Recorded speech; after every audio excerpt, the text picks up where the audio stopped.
Hello students, welcome. Let us start today's class. हाँ तो पिछले क्लास में हमने क्या पढ़ा था?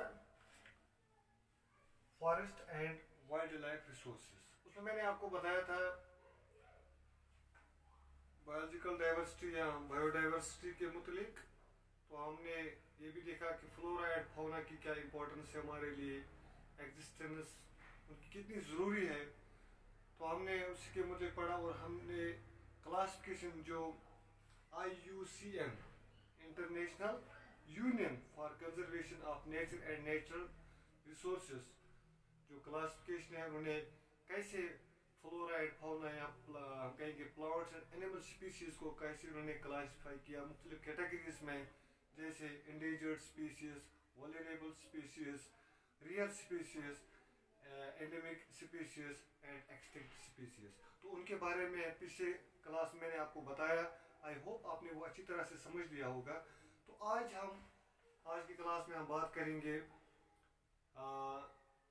एक और जो हमारा इशू है, that is depletion of flora and fauna. Depletion of flora and fauna, जो प्लांट्स और एनिमल स्पीशीज जो खत्म हो रहे हैं, उनके कारण क्या है, उनके काजेस क्या है, कैसे ये हो रहे हैं, और साथ ही साथ कंजर्वेशन मेजर्स, तो उनको हम कैसे बचा पाएंगे।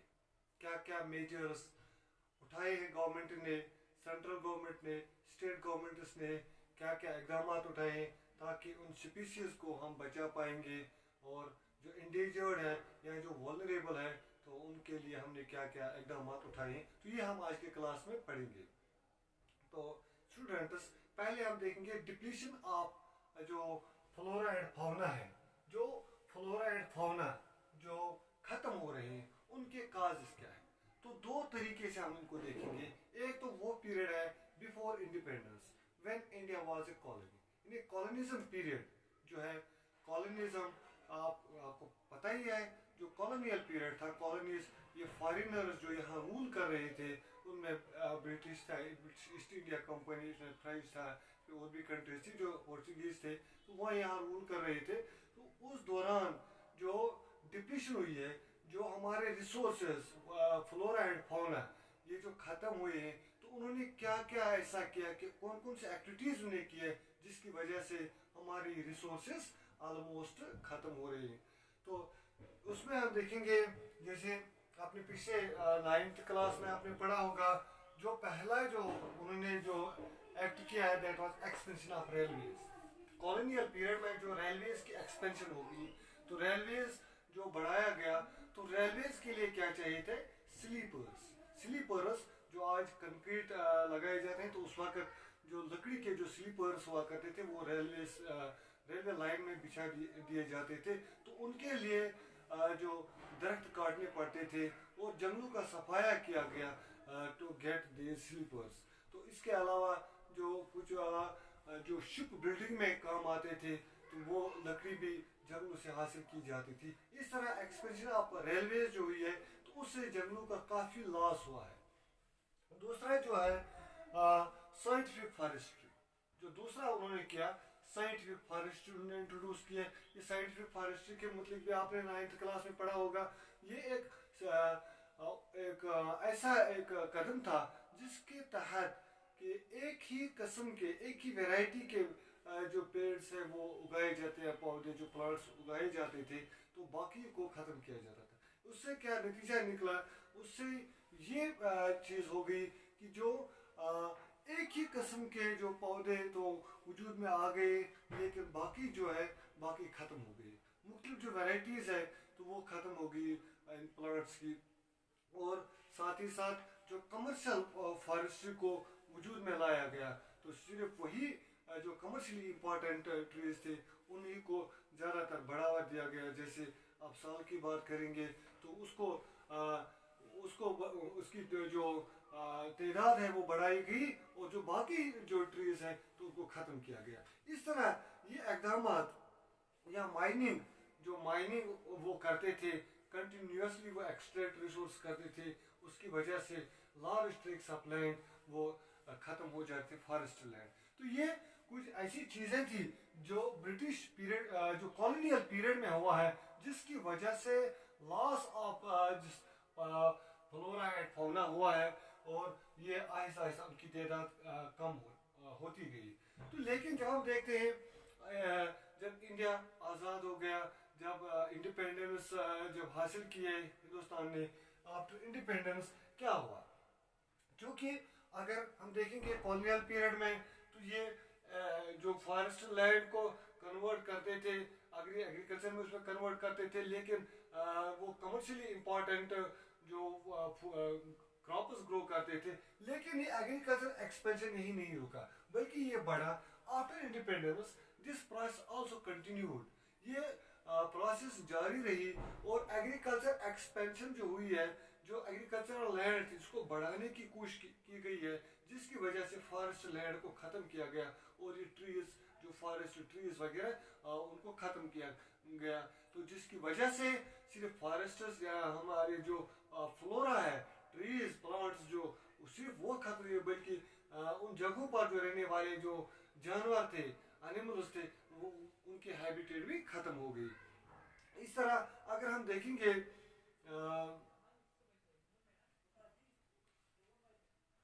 अगर हम फॉरेस्ट सर्वे ऑफ इंडिया को हम देखेंगे, फॉरेस्ट सर्वे ऑफ इंडिया की रिपोर्ट के मुताबिक during 1951 to 1980 1951 to 1980, 26,200 square kilometers of forest land were converted into agricultural land. इन्हें 26,200 स्क्वायर किलोमीटर्स को कन्वर्ट किया गया, जो फॉरेस्ट लैंड थी उसको कन्वर्ट किया गया है एग्रीकल्चरल लैंड में। ये एक बहुत बड़ा लॉस था, that's an effort which contributed towards the depletion of this flora and fauna. इसी तरह हम देखेंगे एक और चीज जो शिफ्टिंग कल्टीवेशन हुआ कर, स्लैश एंड बर्न जिसको हम कहते हैं, शिफ्टिंग कल्टीवेशन जो ट्राइबल जो एरियाज में, खासकर जो नॉर्थ ईस्टर्न और सेंट्रल इंडिया में जो होती है स्लैश एंड बर्न, तो उसकी वजह से भी काफ़ी तादाद में जो फॉरेस्ट लैंड ख़त्म हो गई, और उसमें फिर एग्रीकल्चरल एक्टिविटीज शुरू हो गई।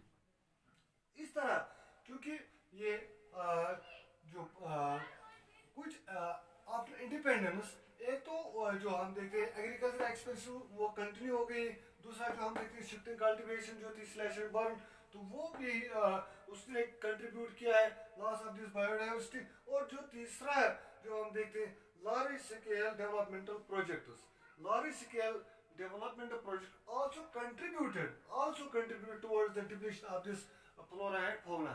तो उसमें आप देखते हैं, सिर्फ हम कुछ एग्जांपल्स ले लेंगे, जैसे हम देखते हैं हमें हमारा नर्मदा सागर प्रोजेक्ट है। नर्मदा सागर प्रोजेक्ट जो है, ये नर्मदा सागर प्रोजेक्ट जो सिर्फ उसकी वजह से जो 40,000 स्क्वायर किलोमीटर्स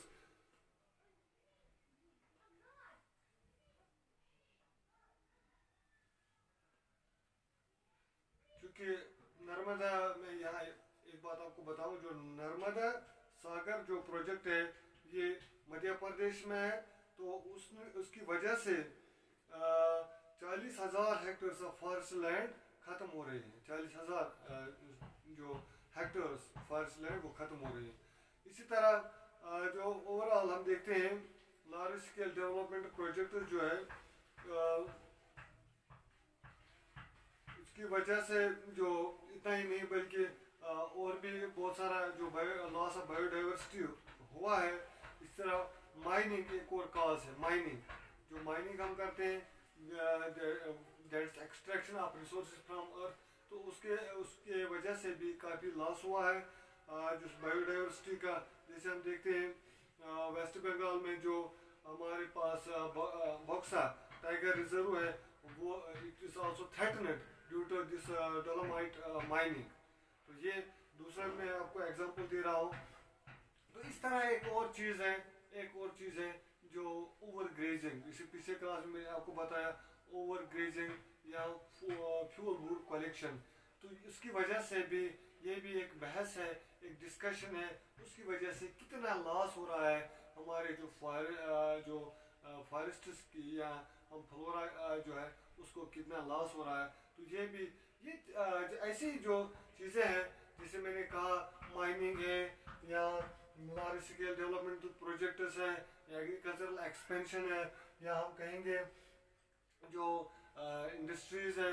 तो इन सब चीज़ों से यहाँ एक और चीज़ है हमारे पास जिसकी वजह से हमारे जो फौना है उसकी जो काफ़ी जो उसका खतरा हुआ है, या बहुत सारे हम देखते हैं जो एनिमल्स है दैट बिकेम इंडेंजर्ड और बहुत सारे वल्नरेबल है। तो उसमें मैं बाद में आपको बताऊंगा अगले क्लास में उनके बारे में।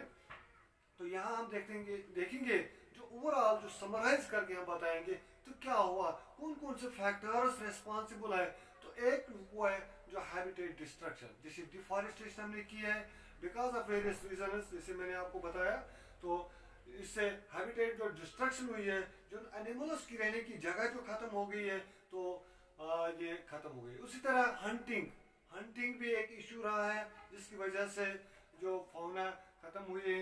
और पोचिंग या over exploitation of resources, over exploitation, तो जो हम रिसोर्स का ज़्यादा से ज़्यादा इस्तेमाल कर रहे हैं, ज़्यादा से ज़्यादा इस्तेमाल रिसोर्स करने से वो रिसोर्स ख़त्म हो रहे हैं। तो उसकी भी मैं एक एग्जांपल वो नेक्स्ट वीडियो में मैं वो भी बताऊंगा कि कौन से ऐसे रिसोर्स हैं जिनको हमने ज़्यादा इस्तेमाल किया और वो ख़त्म हो गए हैं। और इसी तरह हम देखते हैं जो एनवायरमेंटल पोल्यूशन है या पॉइजनिंग एंड फायर्स है। तो ये ऐसे इश्यूज है, ऐसे फैक्टर्स है जिन्होंने सिग्निफिकेंटली कंट्रीब्यूट किया है towards the depletion of our flora and fauna. इसी तरह जो inequitable consumption of resources,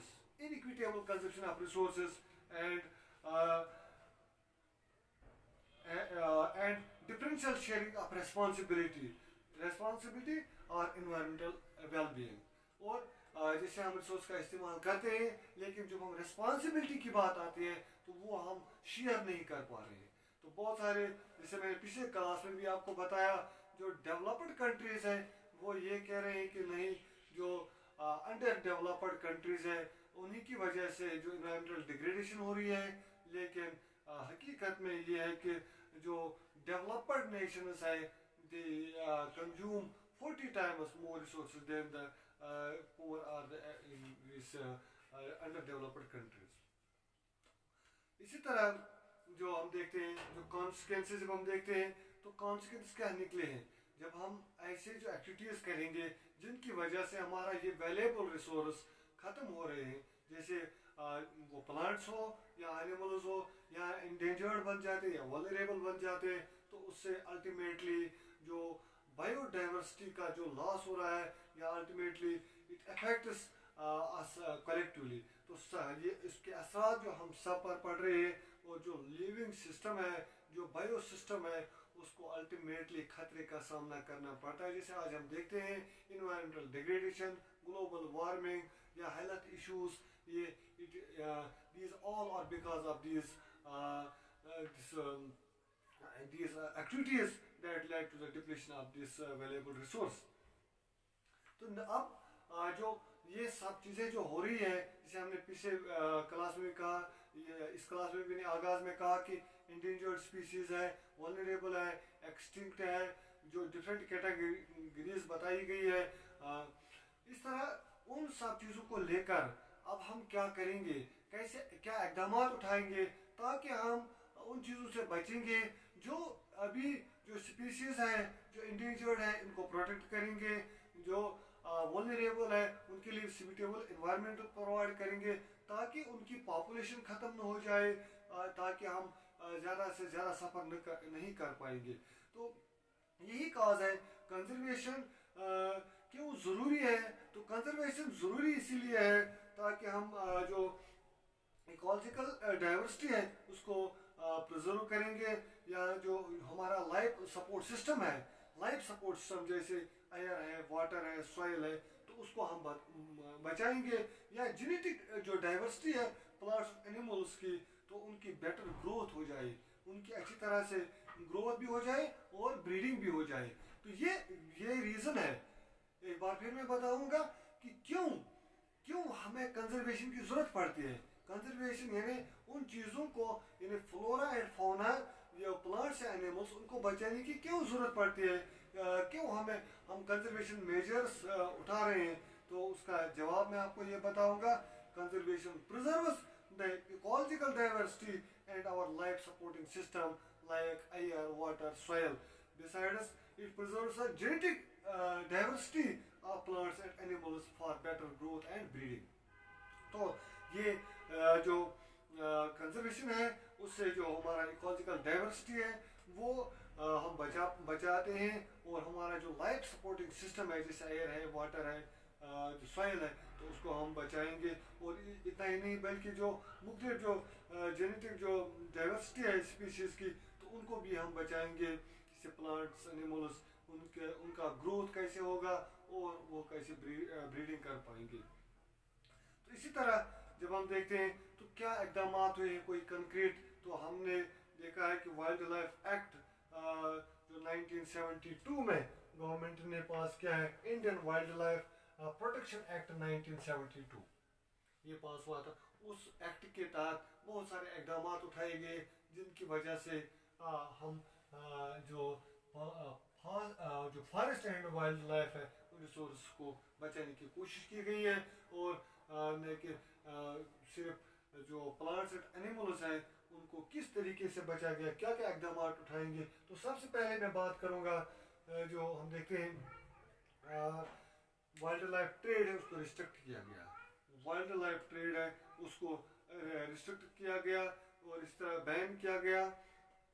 और जो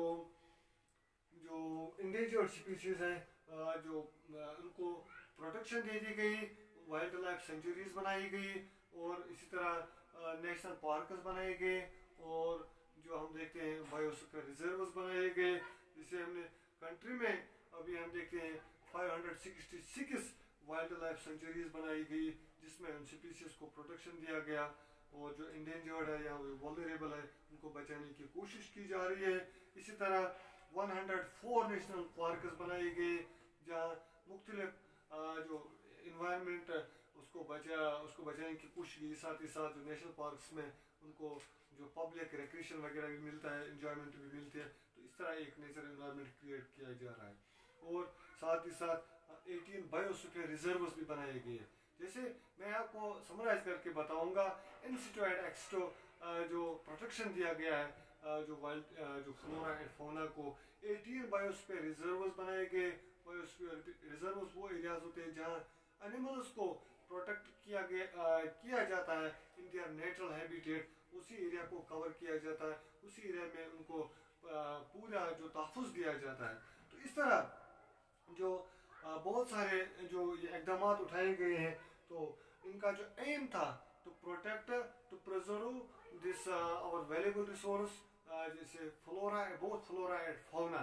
तो ये सब इक़दाम गवर्नमेंट ने उठाए हैं, तो हमारी भी रिस्पॉन्सिबिलिटी बनती है कि हम भी कोशिश करेंगे, हम भी कोशिश करें अपने इस नेचर को प्रिजर्व करने के लिए, हम भी उस वैल्यूएबल वेल्थ जो हमारा लाइफ सपोर्टिंग सिस्टम है उसको बचाएंगे, अपने तौर से इंडिविजुअली एफर्ट करेंगे ताकि हम भी सेफ रहेंगे। और जो हमारा जो नेचर है, जो हमारा ये प्लांट जो रिसोर्स है या जो एनिमल रिसोर्स है ये भी बच पाएंगे।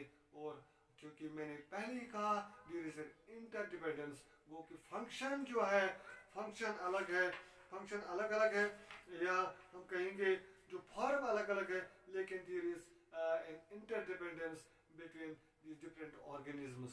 So एक अगर खतरे में आ जाएगा तो बाकी भी खतरे में पड़ जाएंगे। इस तरह तो हमें कलेक्टिवली भी और इंडिविजुअली भी एफर्ट्स करने ताकि हम उस वेल्थ को प्रिजर्व करेंगे। Thanks a lot, goodbye, have a nice day.